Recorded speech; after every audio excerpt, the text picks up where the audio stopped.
यह घटना अभी से करीब 100 साल पहले की है। 30 जनवरी साल 1925 को अमेरिका के केंटकी स्टेट में एक केव एक्सप्लोरर फ्लॉयड कॉलिंस एक केव को एक्सप्लोर करने के लिए उसमें घुसता है। इस केव का रास्ता बहुत छोटा था, इतना छोटा कि कोई भी इंसान सिर्फ क्राउल करके ही इसमें घुस सकता था। केव में बहुत अंधेरा था तो फ्लॉयड अपने साथ एक लालटेन लेकर आगे बढ़ रहा था। इस केव में आगे बढ़ते बढ़ते फ्लॉयड एक ऐसे पॉइंट पर पहुंचा जिसको पार करना हर किसी के बस की बात नहीं थी, क्योंकि आगे रास्ता इतना सकरा हो चुका था जिसमें घुसना आसान नहीं था। इस केव में जो लोग आते वो इस पॉइंट पर आकर वापस लौट जाते, इस वजह से इस पॉइंट का नाम टर्न अराउंड पड़ा। केव में आगे जाने के लिए किसी को भी इस 9 इंच के स्क्विज होल को पार करना था। फ्लॉयड इस केव के आखिरी छोर तक जाना चाहता था तो फ्लॉयड कुछ इस तरह से होल में प्रवेश करता है और रेंगते हुए आगे बढ़ने की कोशिश करता है। आगे चलकर केव का रास्ता चौड़ा होता जाता है और फ्लॉयड एक क्रिस्टल चैम्बर में पहुंच जाता है। केव का यही वह रूम था जिसको फ्लॉयड ढूंढना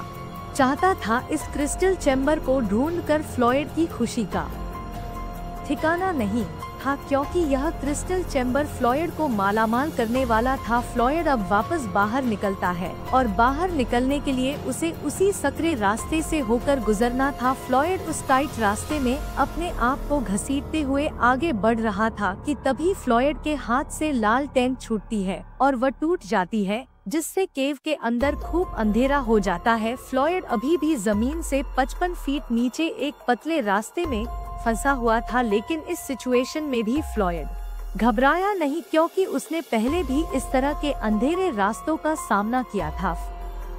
फ्लॉयड धीरे धीरे अपने पैरों की मदद से अपने शरीर को आगे धकेल रहा होता है कि तभी उसके पैर से एक पत्थर उखड़कर उसके पैर पर गिर जाता है। फ्लॉयड उस पत्थर की गिरफ्त से अपने पैर को बाहर निकालने का खूब प्रयास करता है, लेकिन वो पत्थर उस सकरे होल में इस तरह से फिट हो जाता है कि फ्लॉयड के उस पत्थर की पकड़ से छूटने के सारे प्रयास विफल हो जाते हैं।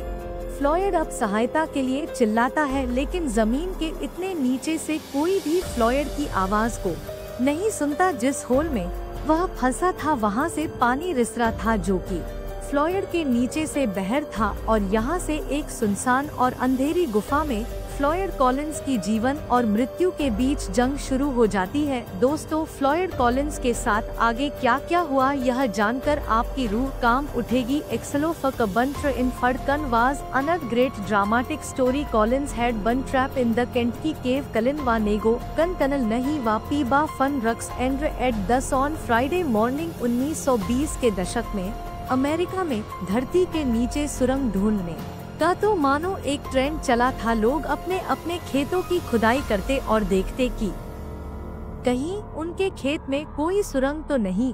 अगर किसी के खेत में कोई सुरंग निकल आती तो समझो उसकी चांदी हो गई, क्योंकि उस समय में अगर किसी के पास कोई सुरंग होती तो वह जगह एक टूरिस्ट प्लेस बन जाती। सुरंग का मालिक लोगों से अपनी सुरंग दिखाने के लिए पैसे चार्ज करता। जिसकी सुरंग जितनी ज्यादा नेचुरल और सुंदर होती, उस सुरंग को देखने के लिए लोग ज्यादा पैसे देने के लिए तैयार होते। उस समय अमेरिका में यह बिजनेस जोरों शोरों से चल रहा था। एक नौजवान फ्लॉयड कॉलिंस का भी एक सपना था कि उसके पास भी एक सुरंग हो जिससे उसका कोई इनकम का सोर्स बने और उसके घर की आर्थिक स्थिति कुछ सुधर जाए। फ्लॉयड कॉलिंस और उसके भाई ने मिलकर सुरंग की तलाश करते करते अपने पूरे खेत को ही खोद डाला और किस्मत से उसके खेत में एक सुरंग मिल भी जाती है। फ्लॉयड कॉलिंस लोगों को आमंत्रित करता कि वह उसकी सुरंग को आकर देखें, लेकिन परेशानी यह थी कि फ्लॉयड की सुरंग मेन रोड से कई किलोमीटर अंदर थी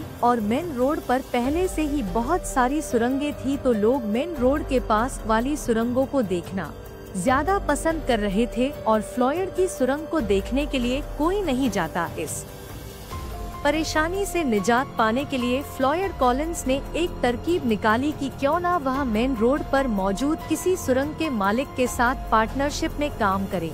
वह एक सुरंग के मालिक से मिलता है और उससे कहता है कि वह उसकी सुरंग का ख्याल रखेगा और जो भी लोग सुरंग देखने आया करेंगे वह उन्हें सुरंग दिखा दिया करेगा। बस इतने काम के लिए उसे मुनाफे में से कुछ टका का हिस्सा मिल जाया करे। सुरंग के मालिक को फ्लॉयड का यह सुझाव अच्छा लगा। उसे भी इसमें फायदा दिखा कि अब उसे लोगों को सुरंग दिखाने के लिए अपना समय खर्च नहीं करना पड़ेगा और फ्लॉयड उसकी सुरंग को संभाल लेगा। फ्लॉयड ने सुरंग के मालिक से कहा कि मैं एक बार पूरी सुरंग को देखकर उसका जायजा ले लेता हूँ, जिससे लोगों को सुरंग दिखाने में मुझे कोई दिक्कत ना हो। फ्लॉयड और सुरंग का मालिक यह बात अच्छे से जानते थे कि सुरंग में एक टर्न अराउंड रूम है जहां से आगे कोई नहीं जाता। उस समय लोग क्रिस्टल केव को देखने के लिए ज्यादा आतुर होते और ज्यादा पैसे भी देते थे। दरअसल क्रिस्टल केव लाइमस्टोन से बनी होती है। ऐसी किसी केव को बनने में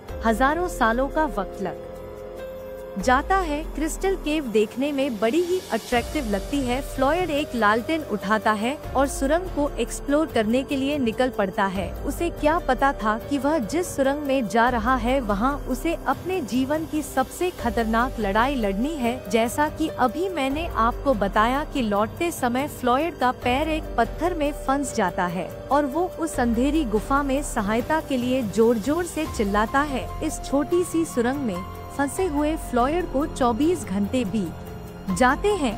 फ्लॉयड के सुरंग में घुसने के अगले दिन सुरंग का मालिक अपने बेटे के साथ उस सुरंग पर आता है। उसके लड़के को सुरंग के मुहाने पर फ्लॉयड का कोट और टोपी दिखाई देती है। वो उन्हें अपने पिता को दिखाता है। सुरंग का मालिक समझ चुका था कि फ्लॉयड अभी सुरंग के अंदर ही है, लेकिन वो बाहर क्यों नहीं आया। सुरंग का मालिक तुरंत सुरंग के अंदर जाता है और फ्लॉयड को जोर जोर से पुकारता है, लेकिन वहाँ से फ्लॉयड का कोई जवाब नहीं आता। फिर वह उसी टर्न अराउंड रूम में आकर फ्लॉयड को आवाज लगाता है, तो इस बार उस छोटे से स्क्वीज होल में से फ्लॉयड की दर्द भरी आवाज आती है, जिसमें वह मदद की गुहार लगा रहा था।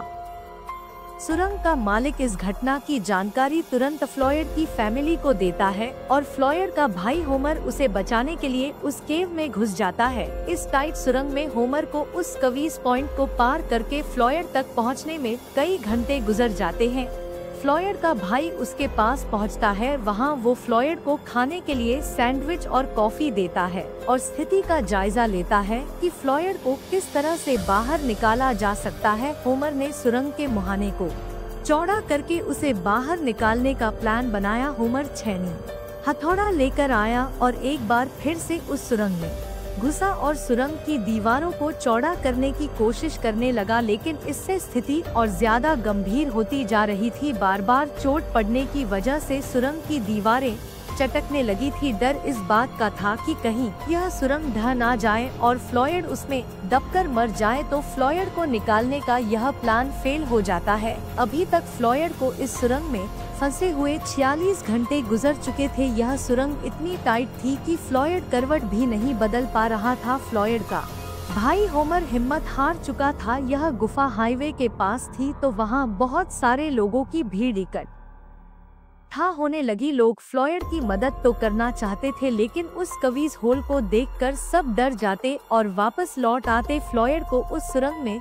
फंसे हुए करीब 71 घंटे गुजर चुके थे और उस 9 इंच के स्क्वीज होल में फ्लॉयड के छोटे भाई होमर के अलावा कोई और जाने की हिम्मत नहीं कर रहा था। लेकिन एक रिपोर्टर जो कि सच में एक सरफिरा था, वो फ्लॉयड का इंटरव्यू लेने के लिए इतना ज्यादा उतावला था कि वह उस 9 इंच के स्क्वीज होल को पार करके उन नुकीले पत्थरों को सहते हुए फ्लॉयड के पास पहुंचता है और उसका इंटरव्यू लेता है। वो रिपोर्टर केव से बाहर आता है और इस खबर को अखबार में छाप है। देखते ही देखते यह न्यूज वायरल हो जाती है और यह एक इंटरनेशनल सनसनी खबर बन जाती है और हजारों की संख्या में लोग वहां इस नज़ारे को देखने के लिए इकट्ठे हो गए कि फ्लॉयड कॉलिंस कैसे बाहर निकलेगा। अभी तक फ्लॉयड को उस सुरंग में फंसे हुए 80 घंटे गुजर चुके थे। फ्लॉयड को एक रस्सी के द्वारा खींचने का प्लान बनाया जाता है। उस सुरंग में पुलिस सिस्टम बनाकर एक रस्सी को फ्लॉयड के शरीर में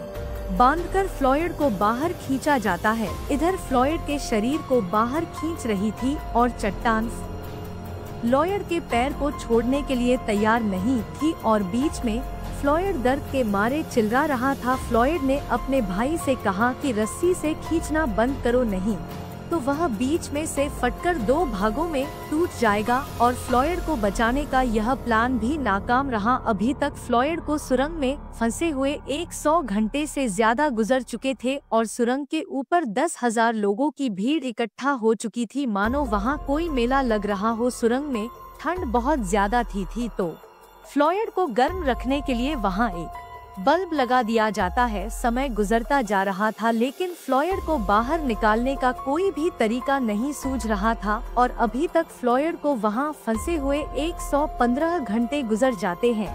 अब फ्लॉयड की हालत बहुत ज्यादा खराब हो चुकी थी। फ्लॉयड को बचाने के लिए एक रेस्क्यू टीम आती है। उस टीम ने लोकेशन का जायजा लिया तो देखा कि हजारों की संख्या में वहां लोग खड़े होकर तमाशा देख रहे हैं और उनके वजन से सुरंग में कोलपुरम है। रेस्क्यू टीम का एक मेंबर फ्लॉयड के पास जाता है, तभी उस सुरंग में से छोटे छोटे पत्थर टूटकर नीचे गिरने लगते हैं।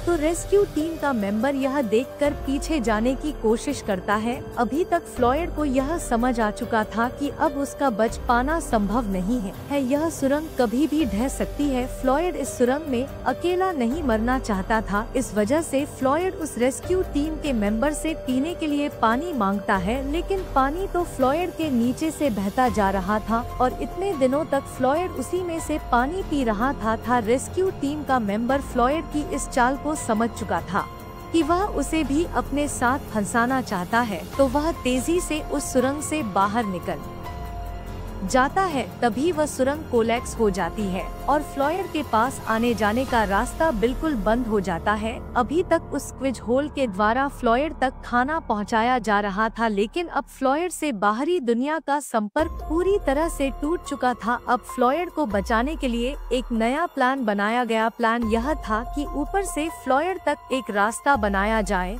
और फ्लॉयड को निकाला जाए, लेकिन सवाल यह था कि सुरंग के ऊपर खुदाई कैसे की जाए। भारी मशीनों से खुदाई करके फ्लॉयड तक पहुंचने का रास्ता जल्दी बनाया जा सकता था, लेकिन मशीनों से खुदाई करने में इस बात का डर था कि कहीं मशीनों के वाइब्रेशन की वजह से पूरी सुरंग फ्लॉयड के ऊपर ही कोलपन यह था कि हाथों से खुदाई करके फ्लॉयड तक रास्ता बनाया जाए, लेकिन इस प्लान में समय ज्यादा लगने वाला था। लेकिन फाइनली दूसरे प्लान को ही चुना गया। ऐसा अनुमान लगाया गया कि हाथों से खुदाई करके फ्लॉयड तक पहुंचने में 30 घंटों का और समय लगेगा, लेकिन क्या फ्लॉयड इतने समय तक जिंदा बच पाएगा? जो लाइट बल्ब फ्लॉयड को गर्म रखने के लिए लगाया गया था वह अभी भी काम कर रहा था। एक जुगाड़ लगाकर लाइट बल्ब के वायर से एक रेडियो एम्पलीफायर को जोड़ा गया, जिससे फ्लॉयड के श्वास लेने से उस रेडियो एम्पलीफायर में फ्लक्चुएशंस आ रही थी, जो इस बात का सबूत थी कि फ्लॉयड अभी जिंदा है। फ्लॉयड तक सुरंग खोदते खोदते समय अनुमान से ज्यादा लगता जा रहा था और अभी तक फ्लॉयड को उस सुरंग में फंसे हुए 220 घंटे गुजर जाते हैं। जो सुरंग 30 घंटे में खोदी जानी चाहिए थी, उसको खोदते हुए 140 घंटे हो चुके थे, लेकिन अभी भी वो सुरंग पूरी नहीं खोती थी और नीचे फ्लॉयड भूखा अपने जीवन की लड़ाई लड़ रहा था। लेकिन तभी स्थिति और खराब होती है। फ्लॉयड को फंसे हुए 15 दिन गुजर चुके थे और अभी भी फ्लॉयड जिंदा था, लेकिन तभी वो लाइट बल्ब जलना बंद हो जाता है। अब परेशानी यह थी कि उन्हें अब यह नहीं पता चल पाएगा कि फ्लॉयड जिंदा है या मर गया। फाइनली 18वें दिन खुदाई कंप्लीट होती है और वो उस सुरंग का रास्ता बनाकर फ्लॉयड तक पहुंच जाते हैं। फ्लॉयड का भाई होमर फ्लॉयड को निकालने के लिए नीचे जाता है। वहां जाकर पता चलता है कि फ्लॉयड अब जिंदा नहीं है। वह अपने जीवन की इस लड़ाई को हार चुका था। जिस चट्टान ने फ्लॉयड के पैर को दबाया था उसका वजन महज 27 किलोग्राम था और वो छोटी सी चट्टान पत्थर की नहीं बल्कि मिट्टी की थी। लेकिन वो सुरंग इतनी टाइट थी कि फ्लॉयड उस चट्टान को ना तो तोड़ पाया और ना ही उसे हिला पाया। ऐसा लग रहा था कि मानो वह चट्टान सदियों से उस सुरंग में फ्लॉयड का ही इंतजार कर रही थी। दोस्तों, क्या आप इसी तरह की सर्वाइवल की और वीडियो देखना चाहते हो तो आपको स्क्रीन पर एक वीडियो दिखाई दे रही होगी जिसमें सर्वाइवल की इसी तरह की एक दिल दहला देने वाली घटना का जिक्र है जो आपकी रूह कपा देगी। वीडियो पर क्लिक कीजिए, मैं आपको वहीं मिलता हूँ।